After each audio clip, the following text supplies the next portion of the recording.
Dear students, आज हम पढ़ेंगे भौगोलिक सूचना प्रणाली में आंकड़े।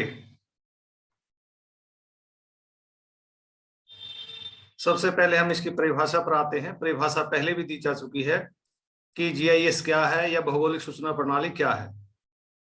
भौगोलिक सूचना प्रणाली एक कंप्यूटर आधारित प्रणाली है, कंप्यूटर आधारित सिस्टम है जिसमें भू संदर्भित धरातलीय तथा अधरातलीय आंकड़ों का अभिग्रहण, संग्रहण, परिचालन, विश्लेषण तथा प्रस्तरण किया जाता है। इसका डिटेल हम पहले पढ़ चुके हैं। परिभाषा बिल्कुल अच्छी तरह इससे पहले जो व्याख्यान था hardware and software and GIS, उसमें हम बता चुके हैं, इसलिए हम यहाँ बार बार में इन चीजों को रिपीट नहीं करेंगे। भौगोलिक सूचना प्रणाली में डेटा को हम पुनः प्राप्त भी कर सकते हैं, उन्हें भी प्रस्तुत कर सकते हैं। भौगोलिक सूचना प्रणाली के द्वारा हम किसी ठोस निष्कर्ष पर पहुंच सकते हैं और ठोस के निष्कर्ष पर पहुंचकर जो हमारे निर्णय आते हैं उनको लागू कर सकते हैं। भौगोलिक सूचना प्रणाली के मुख्य रूप से 5 अंग हैं। Components of GIS: computer hardware, computer software, computer hardware and computer software. इनकी चर्चा पहले व्याख्यान में हम कर चुके हैं।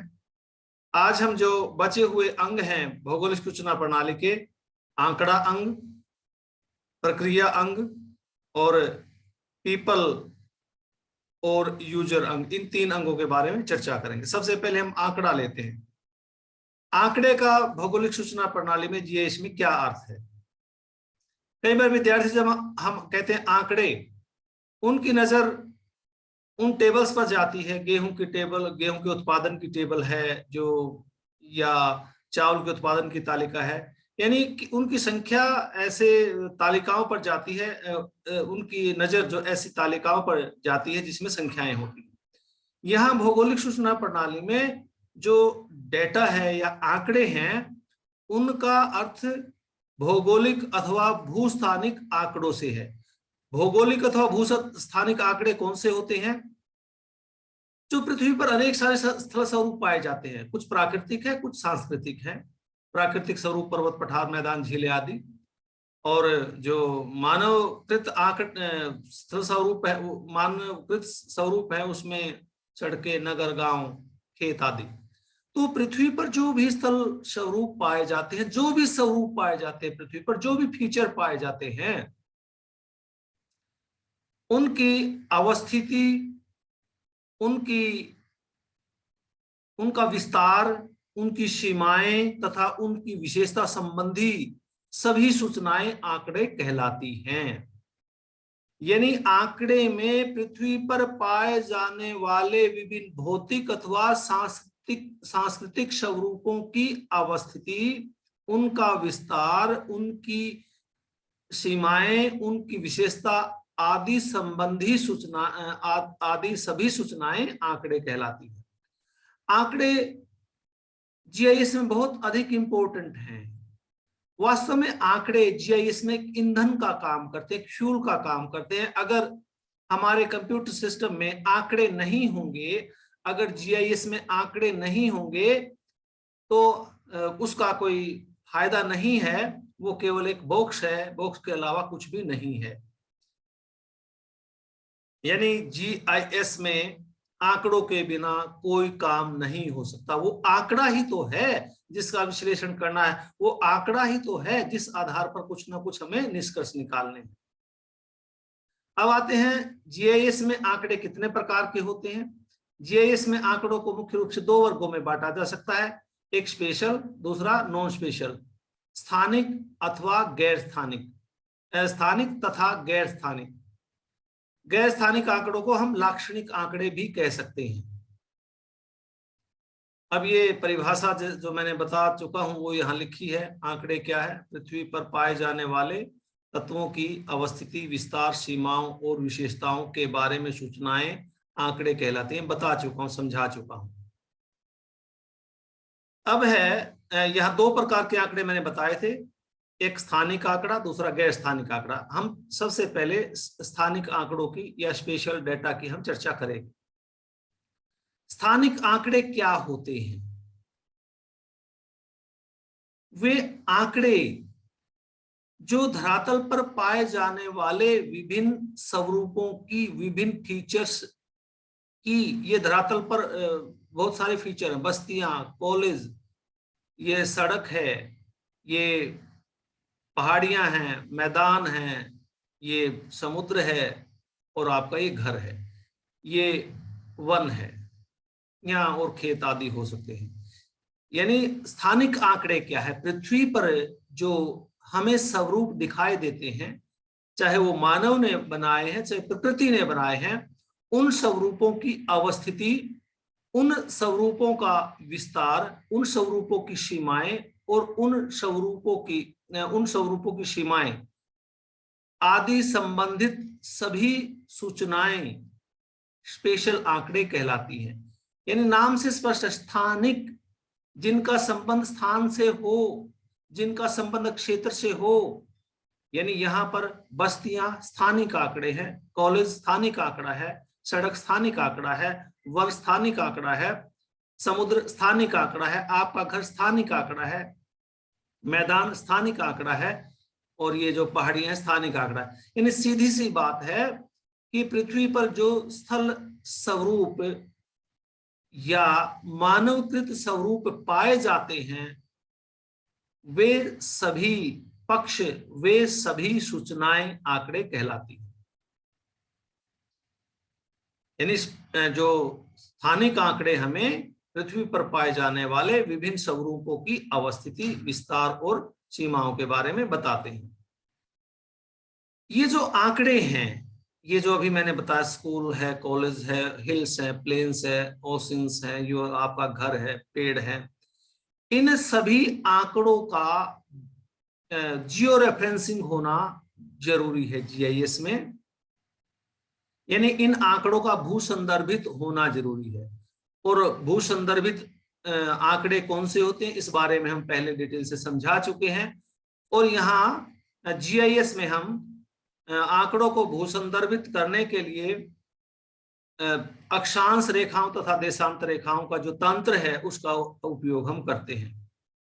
आंकड़ों को भू संदर्भित करने के लिए कोई अन्य प्रणाली भी हो सकती है, परंतु उस प्रणाली का हमें जो ओरिजिन है, जो स्रोत है, जो मूल बिंदु है, जो केंद्र है, वो पता होना चाहिए।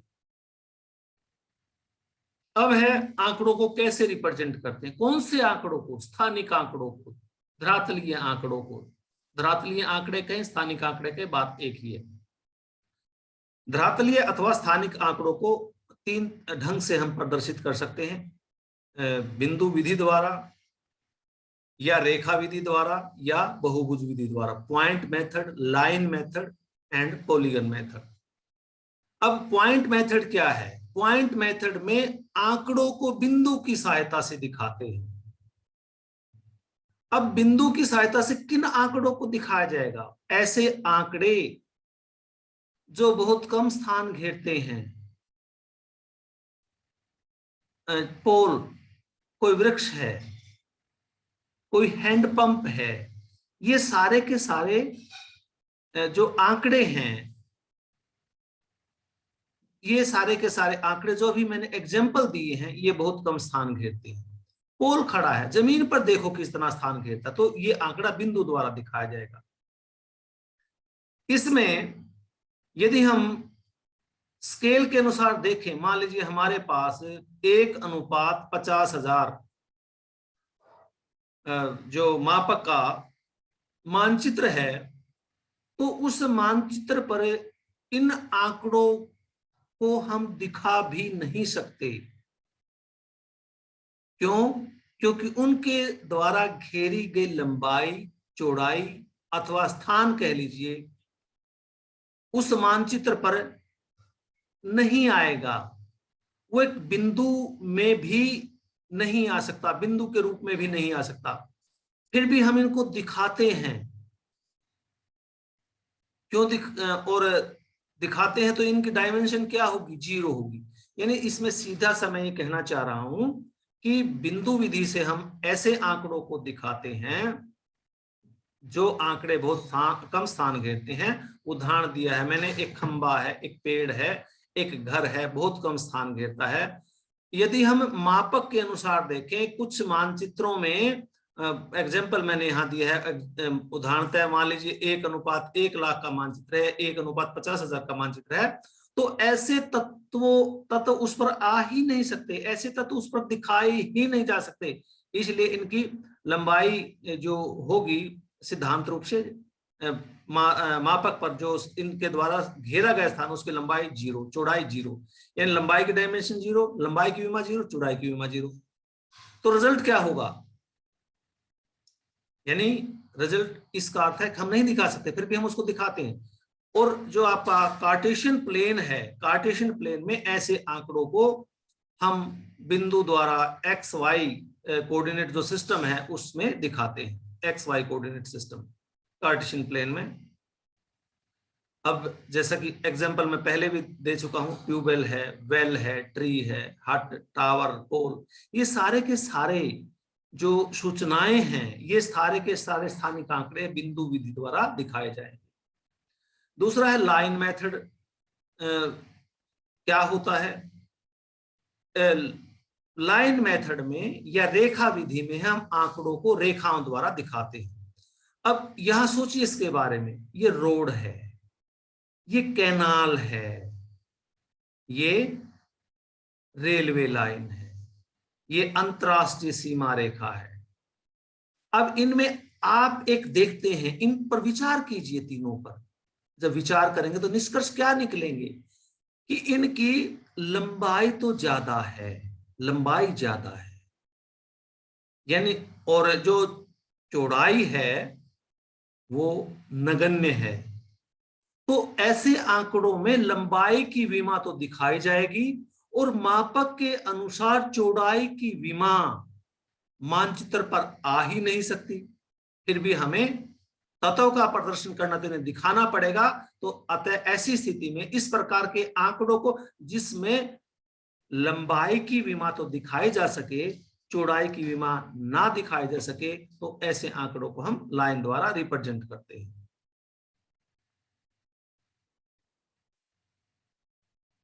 और जो आपका कार्टेशियन प्लेन है, कार्टेशियन प्लेन में लाइन के निर्माण के लिए हमें क्रम में आने वाले कई बिंदुओं को मिलाना पड़ता है जब हमारे बनेगी लाइन। यहाँ coordinate x y1, x2 y2, x3 y3, यानी इस प्रकार जब हम क्रमागत कई बिंदुओं को मिलाएंगे उस समय लाइन का निर्माण होगा। आगे है बहुभुज विधि, पॉलीगन मेथड।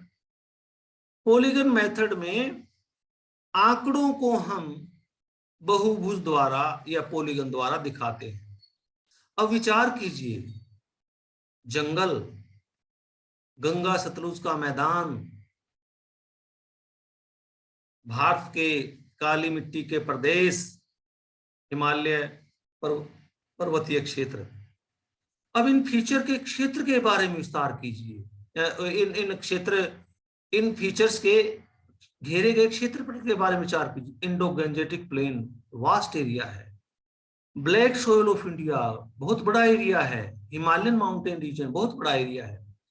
यानी जब हम इस प्रकार के आंकड़ों पर विचार करते हैं तो इन पर आंकड़ों पर विचार करने के बाद हम इस निष्कर्ष पर पहुंचते हैं कि इनमें चौड़ाई भी दिखाई जा सकती है और लंबाई भी दिखाई जा सकती है। क्यों? इनकी सफिशिएंट लंबाई है और सफिशिएंट चौड़ाई है।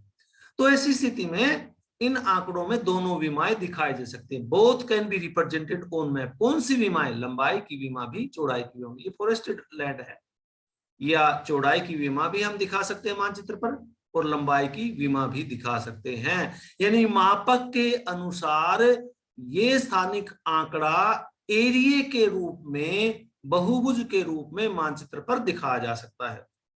यानी इसमें मानचित्र पर दो विमा दिखाई जाएंगी, लंबाई की भी और चौड़ाई की भी। और जो हमारा कार्टेशियन प्लेन है, यदि हम अनेक क्रमागत बिंदुओं को मिला देंगे और उनका यदि प्रारंभिक और अंतिम बिंदु एक ही होगा तो ऐसी स्थिति में बहुभुज का निर्माण होगा। अब यहां देखिए x1 y1 प्रारंभिक बिंदु है, फिर लास्ट में बिंदु x2 y2 x3 y3 x4 y4 x5 y5 x6 y6 प्रारंभिक बिंदु था x1 y1, तो अंतिम बिंदु भी x1 y1 है। यानी कार्टेशियन प्लेन में क्षेत्र को दिखाने के लिए अनेक क्रमागत बिंदुओं को मिलाना पड़ता है और इसमें जो प्रारंभिक और अंतिम बिंदु एक ही होना चाहिए, तब बहुभुज बनेगी और उस बहुभुज द्वारा आंकड़े दिखाए जाएंगे। बहुभुज वास्तव में क्या है? Area surrounded by line. अब है अधरातलीय आंकड़ा या लाक्षणिक आंकड़े। लाक्षणिक आंकड़े क्या होते हैं? लाक्षणिक आंकड़ों को हम धरातलीय अधरातलीय भी कह सकते हैं। लाक्षणिक आंकड़े वो होते हैं जो स्थानिक आंकड़ों की विशेषता बताते हैं, लक्षण बताते हैं। ये बताते हैं कि स्थानिक आंकड़ों में क्या है, कितना है। मान लीजिए हम एग्जांपल देते हैं, आपका कॉलेज है, आपका कॉलेज एक धरातलीय आंकड़ा है। कॉलेज का क्षेत्रफल ये दिखाया गया है बहुभुज द्वारा, स्थानिक आंकड़ा है। उस स्थानिक आंकड़ों की विशेषता, कॉलेज में 800 विद्यार्थी, 15 अध्यापक प्राध्यापक, 27 कमरे, 545 dual desk, pass percentage 78% in BA final year, clean and green campus. यानी इस स्थानिक आंकड़े की विशेषता हो गई, और विशेषता दोनों प्रकार की हो सकती है, क्वांटिटेटिव भी हो सकती है। ये क्वांटिटी है यहाँ 815 27, और क्वालिटेटिव भी हो सकती है, क्लीन एंड ग्रीन कैंपस, ये क्वालिटेटिव है।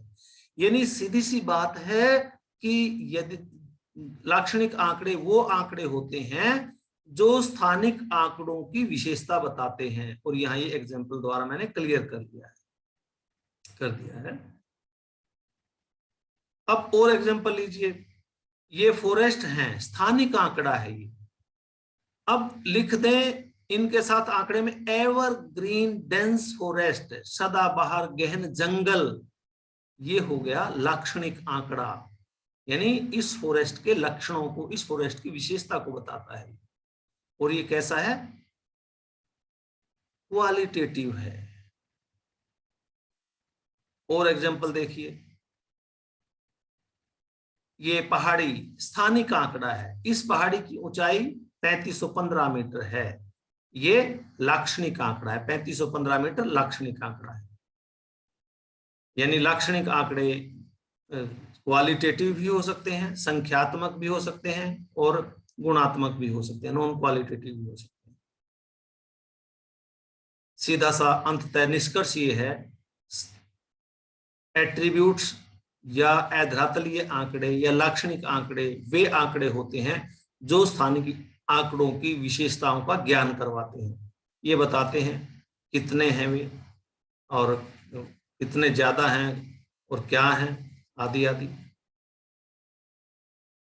अब अधरातलीय आंकड़ों की आवश्यकता क्या है? क्या इनकी आवश्यकता है? हमें सोचो, क्यों जरूरत है हमें? क्या इनकी इंपॉर्टेंस है? क्या महत्ता है? अधरातलीय आंकड़ों के बिना धरातलीय आंकड़े अधूरे हैं। क्यों अधूरे हैं? वास्तव में धरातलीय आंकड़ों का अधरातलीय आंकड़ों के बिना मीनिंग नहीं है, कोई अर्थ नहीं है। इसलिए हमें धरातलीय आंकड़ों के साथ उनके जो लक्षण है या अधरातलीय आंकड़े जोड़ने पड़ते हैं। ध्यान से देखिए कैसे। कॉलेज की बिल्डिंग है, स्थानिक आंकड़ा आपको दिखाई दे गया मानचित्र में कि यहाँ कॉलेज है, छत है, यहाँ कमरे हो सकते हैं एंड सो ऑन। अब केवल कॉलेज की बिल्डिंग से, कॉलेज के लॉन से कोई निष्कर्ष नहीं निकलता जब तक हम ये नहीं बताएंगे कॉलेज में 800 बच्चे हैं, कॉलेज में 27 कमरे हैं, 15 टीचर हैं, 800 ड्यूल डेस्क हैं, 80% फाइनल ईयर में पास हुए हैं, क्लीन एंड ग्रीन कैंपस है। यानी इस कॉलेज की बिल्डिंग का उस स्थानिक आंकड़ों का कोई मूल्य नहीं है, वो अधूरे हैं जब तक इनके साथ ये लक्षण हम नहीं जोड़ेंगे। अब दूसरा एग्जांपल और हम ले सकते हैं, हरियाणा स्टेट है, हरियाणा स्टेट में जिले दिखा दिए, हरियाणा स्टेट में गांव दिखा दिए, नगर दिखा दिए। अब उसका कोई औचित्य नहीं है जब तक नगर की विशेषता, जैसे कि उसकी जनसंख्या वृद्धि दर, उसमें जनसंख्या गरीब है या अमीर है, उसका सेक्स रेशियो क्या है, उसका जो आर्थिक स्थिति क्या है, आदि आदि न बताएंगे तब तक हमें कोई लाभ नहीं है किसी गांव का केवल क्षेत्र दिखाने का, या किसी जिले का या हरियाणा का क्षेत्र दिखाने का। अब प्रश्न है, क्या ये जो लाक्षणिक आंकड़े हैं बदलते हैं? क्या धरातलीय आंकड़े बदलते हैं? धरातलीय आंकड़े आमतौर पर नहीं बदलते, आमतौर पर नहीं बदलते। और जो अधरातलीय आंकड़े हैं जिनको हम लाक्षणिक आंकड़े कहते हैं वो बदलते रहते हैं। इसमें ढेर सारे एग्जांपल दिए जा सकते हैं। अब सफीदों नगर है, अब सफीदों शहर है, नगर है, इसमें जो अधरातलीय आंकड़े हैं, लाक्षणिक आंकड़े बदलेंगे। प्रतिवर्ष जनसंख्या भी बदलेगी, प्रतिवर्ष सुख सुविधाएं भी बदलेंगी, प्रतिवर्ष स्कूल कॉलेज में बच्चों की संख्या भी बदलेगी, प्रतिवर्ष घरों की संख्या भी बदलेगी, प्रतिवर्ष आर्थिक स्थिति भी बदलेगी। तो यानी लाक्षणिक आंकड़े बदलते रहते हैं और धरातलीय आंकड़े आमतौर पर नहीं बदलते।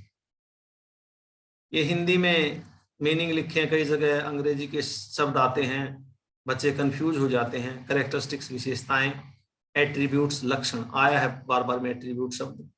स्पेशल डेटा स्थानिक आंकड़े, नॉन स्पेशल डेटा गैर स्थानिक आंकड़े कहिए, या अधरातलीय आंकड़े कहिए, या लाक्षणिक आंकड़े कहिए, एक ही बात है।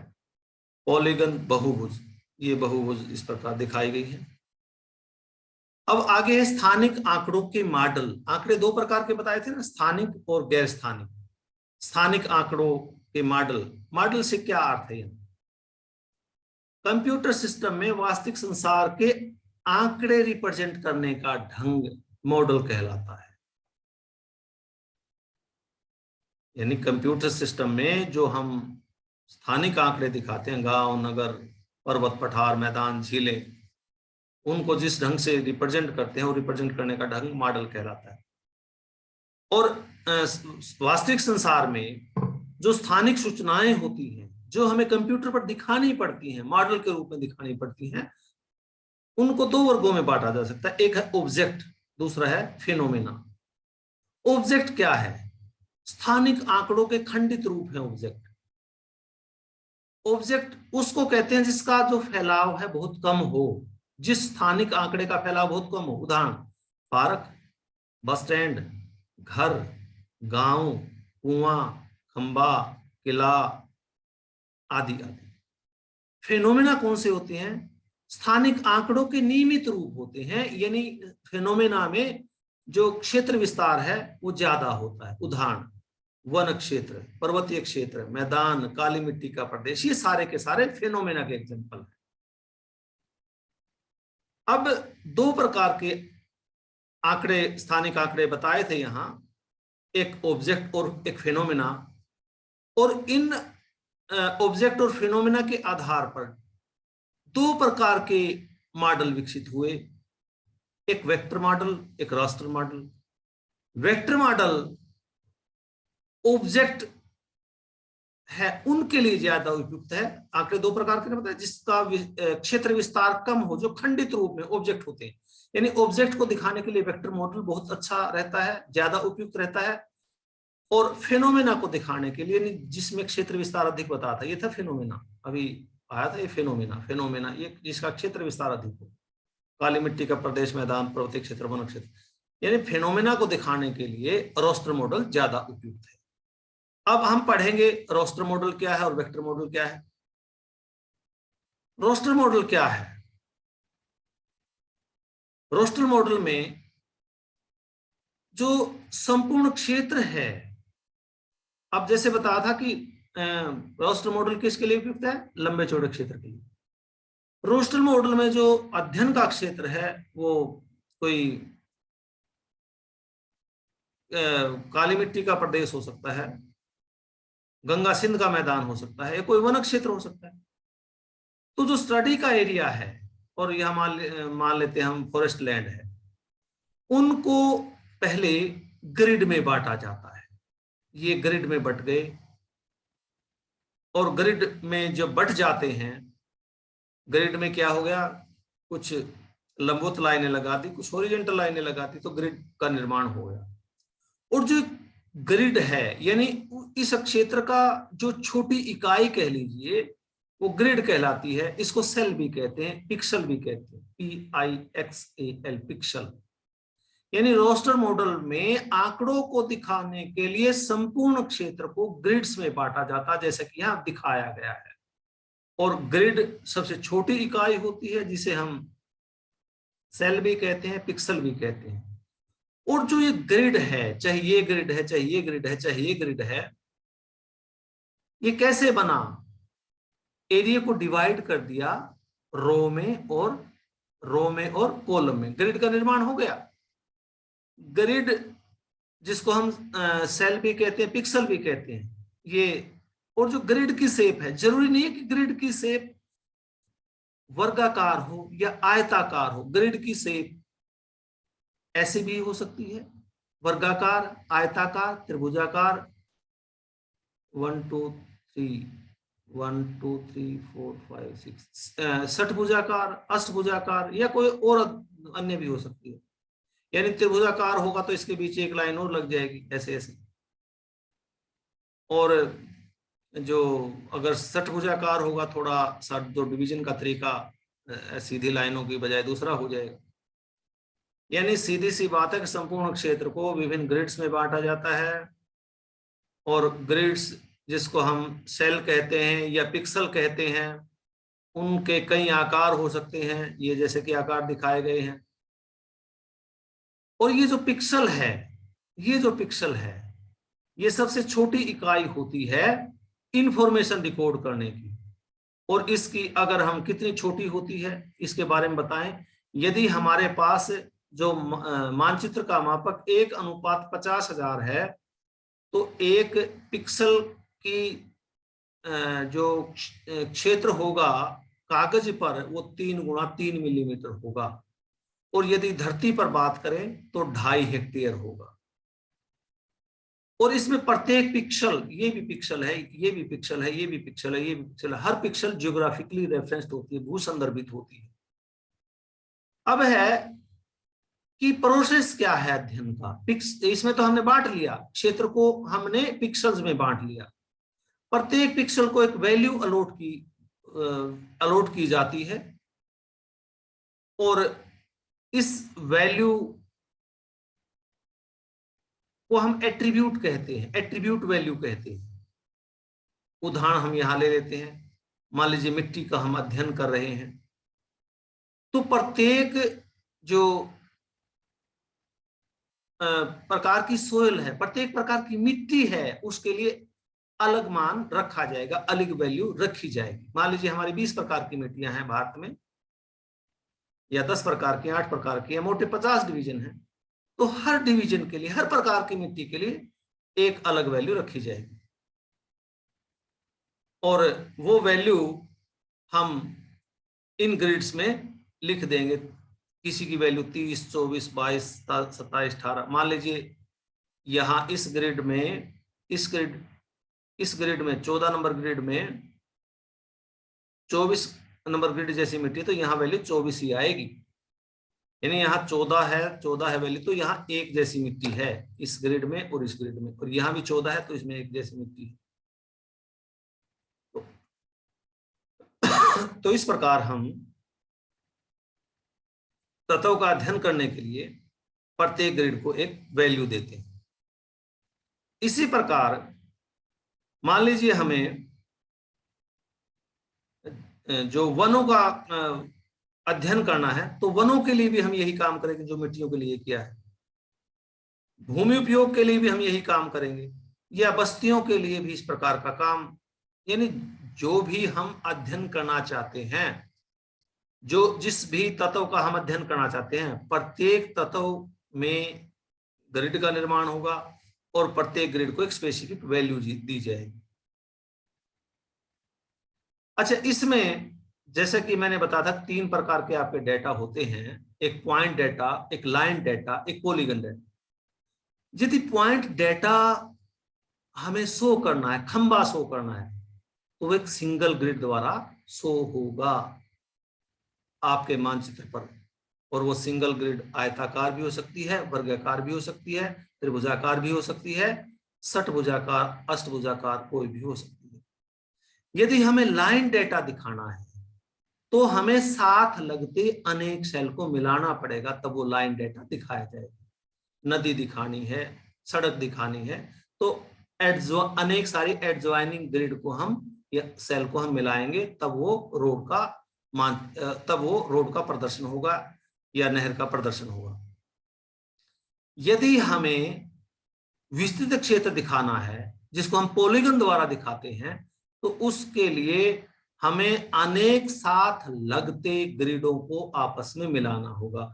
ये मैं यहां दिखाता हूं। इसमें देखिए, यहां मान लीजिए खंबा दिखाना है, तो एक ग्रिड ऐसे हम दिखाएंगे, खंबा। इसमें है ये रोस्टर मॉडल, वेक्टर मॉडल अभी बताया नहीं, तो इधर वेक्टर मॉडल दिखाया गया। अब रो दिखानी है, तो रो दिखानी है, मान लीजिए ये है, ये ग्रिड ऐसे जाएंगी। मान लीजिए कोई सड़क है, तो ये ग्रिड ऐसे ऐसे ऐसे ऐसे ऐसे ऐसे, ये सड़क दिखाई गई है, मान लीजिए इसमें ये लाइन द्वारा दिखाई। यानी लाइन द्वारा दिखाने के लिए साथ लगते अनेक ग्रिडों को आपस में मिलाना होगा, तो इस प्रकार की लाइन बनेगी। इसी प्रकार मान लीजिए विस्तृत क्षेत्र है, बहुभुज दिखाना है, तो ढेर सारी अनेक जो आपके पिक्सल हैं या सेल हैं या ग्रिड हैं, उनको आपस में मिलाना होगा। ये थोड़ा सा डार्क कलर का है, जो ये देखिए, ये क्षेत्र यहाँ से घूम गया, ये क्षेत्र ऐसे, देखो यहाँ से स्टार्ट है, यहाँ से गया ऐसे, यहाँ यहाँ यहाँ यहाँ ऐसे, ये अनेक सारे सेल आपस में मिल गए, तो इससे क्षेत्र दिखा जाएगा। यानी पॉइंट दिखाने के लिए single grid, single cell, line दिखाने के लिए अनेक सारे सेल को आपस में ज्वाइन करेंगे, और यदि हमें विस्तृत क्षेत्र दिखाना हो तो अनेक सारे ग्रिड आपस में इकट्ठे हो जाएंगे, ज्वाइन हो जाएंगे। अब है वेक्टर मॉडल। वेक्टर मॉडल में हम कोऑर्डिनेट के माध्यम से, वेक्टर मॉडल में हम कोऑर्डिनेट के माध्यम से स्थानिक आंकड़ों का प्रदर्शन करते हैं। अब यहां जैसे कि ये देखिए, पहला चित्र है यहाँ, और स्थानिक आंकड़ों में मान लीजिए ऑब्जेक्ट दिखाने हैं, ऑब्जेक्ट दिखाना है, ट्री दिखाना है, तो tree x3 y3 coordinate, park x1 y1 coordinate, ये है x1 y1, कुआं x2 y2, और इस प्रकार ये जो कोऑर्डिनेट हमने दिखाए हैं यहाँ, ये भी ज्योग्राफिकली रेफरेंस्ड होने चाहिए। दूसरा है, यदि हमें लाइन दिखानी है तो अनेक सारे कोऑर्डिनेट क्रमागत रूप से मिल जाएंगे, तो लाइन का निर्माण हो जाएगा। एक कोऑर्डिनेट, दूसरा, तीसरा, चौथा, पांचवा, ये 5 कोऑर्डिनेट आपस में क्रमागत रूप से हमने मिला दिया, तो ये लाइन का निर्माण हो गया। जैसे कि सड़क दिखानी है, तो सड़क दिखाने के लिए अनेक सारे कोऑर्डिनेट मिलेंगे, तब सड़क दिखाई जाएगी। और मान लीजिए आपको क्षेत्र दिखाना है, लंबा चौड़ा क्षेत्र दिखाना है, जंगल दिखाने हैं, काली मिट्टी का प्रदेश दिखाना है, गंगा सतलुज का मैदान दिखाना है, तो ऐसी स्थिति में अनेक सारे कोऑर्डिनेट आपस में मिलेंगे और पहला कोऑर्डिनेट जो स्टार्टिंग का कोऑर्डिनेट है और लास्ट का कोऑर्डिनेट है वो 1 होगा। अब यहां देखिए x1 y1, x2 y2, x3 y3, ये बहुत सारे हैं, इनमें नंबर नहीं लिखा, x6 y6, ये लास्ट में यही आ गया। यानी वेक्टर मॉडल में हम ग्रिड व्रिड में नहीं बांटते आंकड़े को, हम कोऑर्डिनेट द्वारा दिखाते हैं। कोऑर्डिनेट सिस्टम आपने पढ़ा हुआ है। खंडित आंकड़ों को ऐसे दिखाएंगे, लाइन को हम साथ लगते नए कोऑर्डिनेट को मिला देंगे और इसमें भी नए कोऑर्डिनेट को मिला देंगे, परंतु पहला और लास्ट जो कोऑर्डिनेट है एक जैसा होना चाहिए। और जैसा कि बताया कि हर एक कोऑर्डिनेट ज्योग्राफिकली रेफरेंस्ड होता है। अब इसमें ये जो मैंने बता दिया वही लिखा है, data are shown with the help of coordinate point. Every coordinate geographically referenced होता है और इनके साथ, हर एक कोऑर्डिनेट के साथ एट्रीब्यूट भी अटैच किए जा सकते हैं। ये पार्क है, अब पार्क में ये ग्रीन ग्रास है, क्लीन है, नीट है, या इसकी विशेषता यहाँ अटैच की जा सकती है। और जब हम इसको क्लिक करेंगे ना, यहाँ क्लिक करेंगे जीआईएस में जाके, अक्षांश तथा देशांतरीय विस्तार दिखाएगा इसको, यानी अक्षांशीय देशांतरीय लोकेशन दिखाएगा और साथ में एट्रीब्यूट्स भी दिखाएगा, कौन कौन से इसके एट्रीब्यूट्स। यानी प्रत्येक जो कोऑर्डिनेट है उसके साथ एट्रीब्यूट जोड़े तो बहुत अच्छी बात है। ये मैंने बता दिया है। वैसे ये जो मॉडल है ऑब्जेक्ट के लिए अधिक सूटेबल है, यानी पॉइंट डाटा और लाइन डाटा के लिए अधिक सूटेबल है। कौन सा model? Vector model. Vector model कौन सा है? जिसमें हम कोऑर्डिनेट के माध्यम से तत्वों का प्रदर्शन करते हैं। और ये एग्जाम्पल क्या है, यानी अगर कुआं दिखाना हो, तालाब दिखाना हो, पार्क दिखाना, ट्री, झरना, कैनाल, रोड, रेलवे, बाउंड्री, इनके लिए ज्यादा उपयुक्त है। और इसमें फिर भी यदि 3 प्रकार के हमारे डेटा होते हैं, पॉइंट डाटा को सिंगल कोऑर्डिनेट द्वारा दिखाएंगे, लाइन डाटा को कम से कम 2 कोऑर्डिनेट चाहिए लाइन बनाने के लिए, और कॉम्प्लेक्स लाइन के लिए अनेक सारे कोऑर्डिनेट चाहिए। यदि हमें एरिया दिखाना है तो कम से कम हमें 3 कोऑर्डिनेट चाहिए। इसमें मानचित्र में क्लियर भी है। अब लाइन बनानी कम से कम 2 कोऑर्डिनेट, एक कोऑर्डिनेट, दूसरा कोऑर्डिनेट, 2 कोऑर्डिनेट होगी तभी लाइन बनेगी।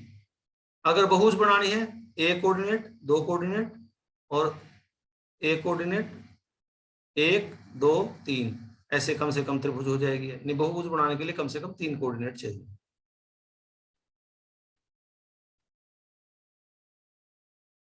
ये इसमें दिखाया गया है।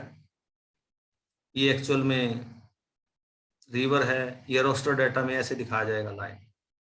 रोस्टर डाटा में ये लाइन है, यानी ग्रिड को यहां मिलाया गया है।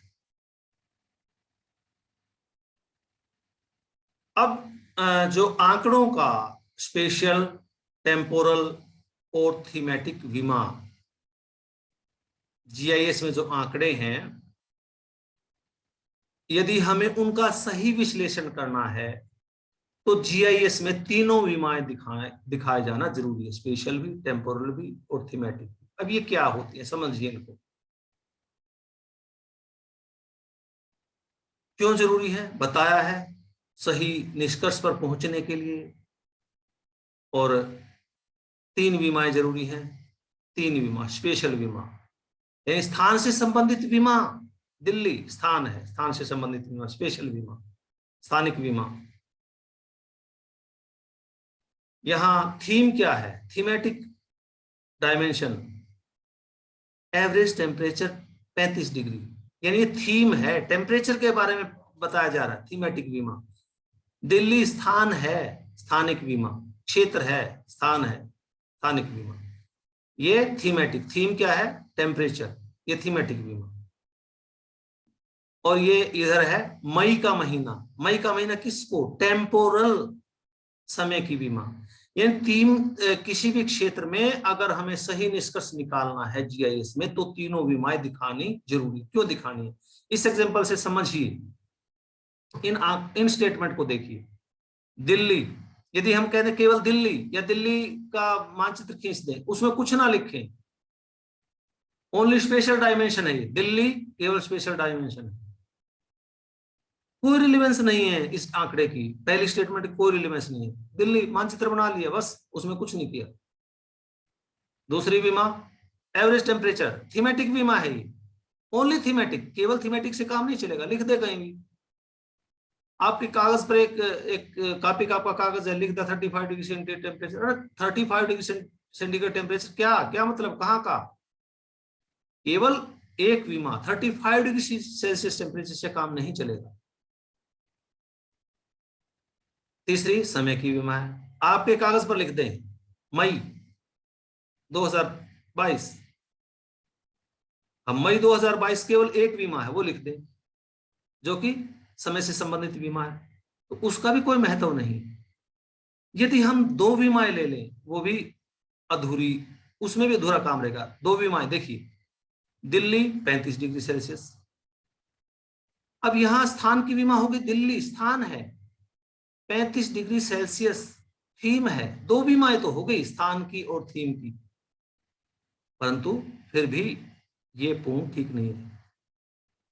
मई ये समय की बीमा है और ये थीम की बीमा, 35 डिग्री सेल्सियस थीम की बीमा। अब यहाँ दो बीमा ले ली, समय की और थीम की, अब इसका भी कोई निष्कर्ष नहीं निकलेगा इस इतना कहने से, मई 35 डिग्री, अरे तीसरी चीज जब तक नहीं जोड़ेंगे तब तक काम नहीं चलेगा। चलो छोड़ो, हमने दूसरी बीमाएं ले ली, दिल्ली स्थान की बीमा है, मई समय की बीमा है, स्थान और समय ले लिए, दो बीमाएं हैं, काम नहीं चलेगा, कोई निष्कर्ष नहीं निकलेगा। यदि हम तीनों बीमाएं इकट्ठी लेंगे तब कोई निष्कर्ष पर पहुंचेंगे। तीनों बीमाएं इकट्ठी यहां है, average temperature of Delhi in month of May is 35 degree Celsius, Delhi स्थान है, मई समय है, 35 डिग्री सेल्सियस टेम्परेचर है। इन तीनों बीमाएं इकट्ठी लेंगे तभी हम निष्कर्ष पर पहुंचेंगे। हमने पहले एक बीमा ली, कोई निष्कर्ष नहीं, दूसरी बीमा ली, कोई निष्कर्ष नहीं, तीसरी बीमा ली, कोई निष्कर्ष नहीं, दो अलग बीमाएं ली, थोड़ा बहुत समझ में आया, ज्यादा नहीं, अधूरा रह गया काम, थोड़ा बहुत समझ में आया, अगली दो बीमा ली, मई 35 डिग्री सेल्सियस, अधूरा रह गया, पूरा समझ में नहीं आया, दिल्ली मई, ये दो बीमाएं ले ली, पूर्णतः निष्कर्ष नहीं। जब हम तीनों बीमाएं ले लेंगे, दिल्ली स्थान है, मई समय है, 35 डिग्री सेल्सियस थीम है, तो तीनों बीमाएं लेना जरूरी है जब हम आंकड़ों का अध्ययन कर रहे हो, यदि हमें उनसे कोई मीनिंगफुल निष्कर्ष निकालना है। तीन बीमाएं यहां ली हैं, एक समय की है, एक स्थान की, एक थीम की है, यानी तीनों बीमाएं जब आपस में इंटरसेक्ट काटेंगी, तीनों बीमाएं जब इकट्ठी होंगी, तीनों बीमाएं इकट्ठी की गई हैं, तभी इन आंकड़ों का कोई महत्व है निष्कर्ष निकालने का, अन्यथा निष्कर्ष नहीं निकलेगा। अगला जो बिंदु है इसमें अंग में, प्रोसीजर। प्रोसीजर क्या होता है? प्रोसीजर वो विधि है या वो स्टेप्स हैं जिनके माध्यम से जीआईएस का वर्क कंप्लीट किया जाता है, जिसके माध्यम से जीआईएस का वर्क संपूर्ण किया जाता है।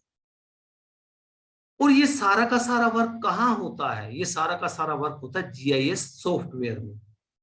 और जीआईएस सॉफ्टवेयर इस प्रकार से डिजाइन किया होता है कि उसमें सारा का सारा प्रोसीजर इनबिल्ट होता है। उसमें क्या होता है? डेटा कैप्चर होता है, डेटा स्टोर होता है, उसका कोई एडिटिंग वगैरह होती है, परिचालन जिसको कहते हैं, उसका विश्लेषण होता है, मॉडल बनते हैं, उसको डिस्प्ले होते हैं। यानी प्रोसीजर में वो सारे के सारे स्टेप शामिल हैं जो आंकड़ा इकट्ठा करके उसको मॉडिफाई करने से लेकर मॉडल बनाने और डिस्प्ले करने तक सारे के सारे चरण जो होते हैं प्रोसीजर में शामिल होते हैं। और ये सारे के सारे प्रोसीजर ये सॉफ्टवेयर है उसमें इनबिल्ट होते हैं। आगे है यूजर। यूजर है आप और हम लोग, संसार के लोग। यूजर के बिना जीआईएस का कोई महत्व नहीं है। क्यों महत्व नहीं? यूजर की जरूरत क्यों है? चाहे योजना बनानी है किसी क्षेत्र की, चाहे कंप्यूटर सिस्टम ऑपरेट करना है उसमें भी हम और आपकी जरूरत पड़ेगी, योजना बनाने के लिए हम और आपकी जरूरत पड़ेगी, डेटा के विश्लेषण करने के लिए जरूरत पड़ेगी लोगों की, डिसीजन लेने के लिए, और किन पर इंप्लीमेंट होना है उनके लिए, सबके लिए ऐसी स्थिति में सभी चरणों के लिए यूजर की आवश्यकता होती है। तो यूजर के बिना भी जीएस का कोई महत्व नहीं है। And this was all about data, procedure and user. Thank you.